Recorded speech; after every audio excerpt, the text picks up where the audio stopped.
بسم اللہ الرحمن الرحیم۔ بغداد میں ایک بہت ہی گنہگار انسان تھا، لیکن اس کی ماں بہت نیک تھی۔ اس شخص سے جب بھی کوئی گناہ ہوتا تو وہ اس گناہ کو ایک کتاب میں لکھ لیتا تھا۔ ایک رات کا ذکر ہے جب وہ اپنے دین کے تمام گناہ کتاب میں لکھ رہا تھا کہ دروازے پر دستک ہوئی۔ نکل کر باہر دیکھا تو ایک نہایت خوبصورت، حسین و جمیل لڑکی کھڑی تھی۔ اس نے لڑکی سے پوچھا، کیا چاہیے؟ اس لڑکی نے جواب دیا، میرے پاس یتیم بچے ہیں جو 3 دن سے بھوکے ہیں۔ میرے پاس کھانے کو کچھ بھی نہیں کہ میں ان کو کھلا پلا سکوں، میری مدد کر دیجئے۔ اس شخص نے لڑکی کو اندر آنے کو کہا۔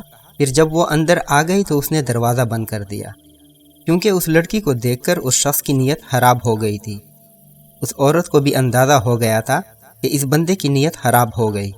اس شخص نے عورت کو زبردستی اپنی طرف کھینچا تو اس نے زور سے کہا، اے مصیبتوں کو دور کرنے والے، مجھے اس انسان سے بچا، اور اے اپنی موت کو بھول جانے والے انسان، مجھے تو تم موت سے بالکل ہی غافل نظر آتے ہو۔ کیا تم نے اس سے کوئی سبق حاصل نہیں کیا کہ تم سے بہتر اور طاقتور لوگوں کو موت کھا گئی؟ ان کو بھی اس دنیا سے سوائے تھوڑی سی روزی اور کپڑے کے کچھ بھی نصیب نہ ہوا، اور جو منزلیں اور بڑے بڑے گھر انہوں نے آباد کیے وہ بھی خالی رہ گئے، اور تم نے خود بھی کل یا اگلے روز تنے تنہا قبرستان میں جا بسنا ہے۔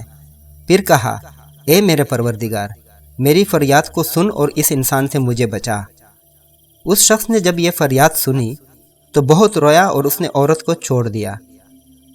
پھر اس شخص نے اس عورت کو کھانے کی چیزیں دیں اور کہا، یہ اپنے بچوں کو کھلاؤ۔ میں بہت گنہگار انسان ہوں، اپنے بچوں سے کہنا کہ اللہ سے میرے لیے دعا کریں کہ اللہ میرے گناہ معاف کر دیں، اور جو گناہ میں اپنی کتاب میں لکھتا رہا وہ گناہ معاف ہونے کے بعد مٹ جائیں۔ اس عورت نے جاتے ہوئے اس شخص کو بہت دعائیں دیں۔ جب وہ عورت چلی گئی تو اس شخص نے اپنی کتاب میں لکھنے کے لیے کہ میں نے آج ایک عورت سے زنا کرنا چاہا، کتاب کھولنے بیٹھ گیا، لیکن جیسے ہی اس نے پہلا صفحہ کھولا تو اس پر کچھ لکھا ہی نہیں تھا۔ دوسرا صفحہ دیکھا، پھر تیسرا، یہاں تک کہ تمام کتاب چھان ماری، لیکن گناہوں کا تمام ریکارڈ کتاب سے پاک ہو چکا تھا۔ اس شخص نے اللہ کا شکر ادا کیا اور ماں کے پاس چلا گیا۔ ماں کو کہا کہ اس کے گناہ معاف ہو گئے ہیں، کیونکہ میں نے اللہ پاک سے ایک عورت کے ہاتھ پر صلح کر لی۔ اس کے بعد اس نے وضو کیا اور نماز پڑھی اور دعا کی، اے رحمان، جیسے تو نے میرے گناہ مٹا دیے، اب مجھے اپنے پاس بلا لیں۔ یہ کہہ کر اس نے سجدہ کیا۔